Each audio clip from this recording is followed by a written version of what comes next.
तो दोस्तों आज हम लोग जिस कंपनी के बारे में बात करने वाले हैं उसका नाम है हरकुलिस होस्ट लिमिटेड। आप इसके चार्ट को देखिए, यहाँ पर आपको लगातार अप ट्रेंड बनता नजर आ रहा है और ये स्टॉक भी अपने लाइफ टाइम हाई पर ट्रेड करने लगा है। तो अगर हम इसके पूरे चार्ट को देखें तो आपको देखने को मिलेगा कि कई सालों तक इस स्टॉक में कोई मोमेंटम नहीं दिखी, लगभग 8-10 सालों तक इसमें कोई भी रैली भी नहीं आई। लेकिन आफ्टर कोविड-19 इस स्टॉक में भी रैली बनी और ये अब अपने लाइफ टाइम हाई पर ट्रेड करने लगा है। दोस्तों इसकी वैल्यूएशन मुझे काफी ठीक लगी, तो एक बार हम इसके फंडामेंटल्स भी चेक कर लेते हैं। तो कंपनी का पूरा नाम है हरकुलिस होस्ट लिमिटेड। 240 रुपए इसका मार्केट प्राइस है और इंट्राडे में इसने 20% का अपर सर्किट लगाया है। Market cap 767 crore. Stock P20 का है, काफी बढ़िया है। ROC 5.6% एंड ROE 4.35 का है, जो कि बिलो एवरेज है। बाकी पिछले एक साल के हाई लो की बात करें तो 88 रुपए का लो रहा और 253 का कंपनी का हाई है। आपको दोस्तों इस कंपनी के बारे में और बता दूं तो दोस्तों ये कैपिटल गुड की कंपनी है, जिसमें ये mechanical hoist, electrical chain hoist, wire rope hoist, stackers and storage and retrieval solutions and other engineering machining products की मैन्युफैक्चरिंग करता है। और इसके जो प्रोमोटर्स हैं वो Bajaj holdings investment limited, Jamuna Lal sons private limited and Bajaj Sevashram private limited है। तो अगर हम कंपनी के प्रोज एंड कॉन्स की बात करें तो अच्छी बात है कि ये कंपनी ऑलमोस्ट डेप्ट फ्री है और इसका जो बुक वैल्यू है वो भी काफी ज्यादा वैल्यूएबल है। पिछले 5 सालों में इसका जो CAGR है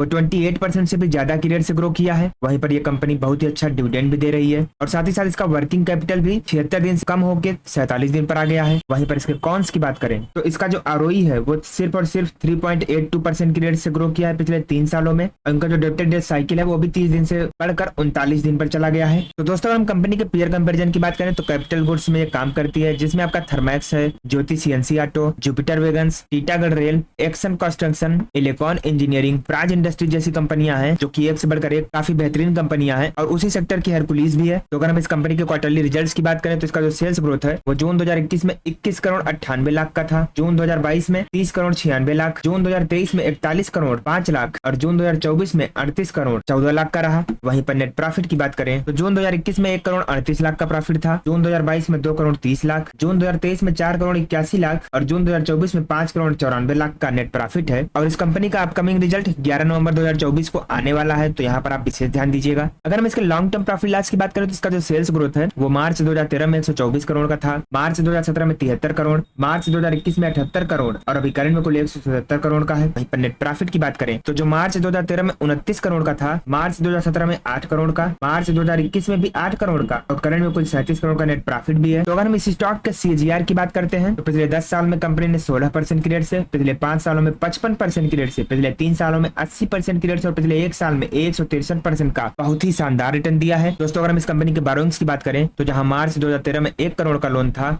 मार्च 2017 में सारा लोन लगभग खत्म हो गया और अभी मार्च 2024 की बात करें तो 5 करोड़ का लोन है कंपनी के ऊपर। जिसकी तुलना में टोटल एसेट की बात करें तो जहां मार्च 2013 में 189 करोड़ का एसेट था, मार्च 2017 में 354 करोड़ और अभी करंट में बात करें तो कुल 1051 करोड़ का कंपनी के पास एसेट है, जिसकी तुलना में बस 5 करोड़ का नाम मात्र का ही लोन है, जिससे कि कोई दिक्कत भी नहीं होने वाली है। तो अगर हम कंपनी के शेयर होल्डिंग पैटर्न की बात करें तो प्रमोटर्स की हिस्सेदारी जहां दिसंबर 2021 में 69.61% थी, सितंबर 2024 में भी 69.61% ही है। FIIs की होल्डिंग 0.10% से बढ़कर 1.66% एंड पब्लिक की होल्डिंग 30.29% से घटकर 28.72% पर आ गई है। तो दोस्तों अगर हम इस कंपनी की फॉरेंसिक एनालिसिस करते हैं तो इसमें आपको 10 पॉजिटिव संकेत और 5 नेगेटिव संकेत देखने को मिलेंगे। जैसे कि अच्छी बात है कि कंपनी के ऊपर कोई भी खास लायबिलिटीज नहीं है, कंपनी के प्रमोटर्स ने कोई भी शेयर प्लेज नहीं किया है, प्रमोटर्स ने पिछले 90 दिनों में कोई भी पोजीशन बेचा नहीं है, एप्रिसिएशन का कोई भी इफेक्ट नहीं पड़ रहा है प्रॉफिट पर, रेवेन्यू लगातार ग्रो कर रहा है। कैपेक्स वर्सेस ROC की बात करें तो ROC इनका काफी तेजी से ग्रो कर रहा है पिछले 3 सालों में, ROE भी पिछले 10 सालों से काफी अच्छा कर रहा है। शेयर प्राइस जो है इनका पिछले 10 सालों से अर्निंग्स काफी अच्छे से ग्रो कर रही है, वर्किंग कैपिटल अंडर कंट्रोल है। करंट वर्सेस हिस्टोरिक वैल्यूएशंस की बात करें तो पिछले 3 सालों में वैल्यूएशन इनकी काफी अच्छी रही है और इनका जो डेप्ट है ये कंपनी ऑलमोस्ट डेप्ट फ्री है। हाँ, इनका जो सेल्स ग्रोथ है वो थोड़ा डाउन है, ROC की जो स्ट्रेंथ है वो भी नेगेटिव है और रिटेलर्स की जो होल्डिंग है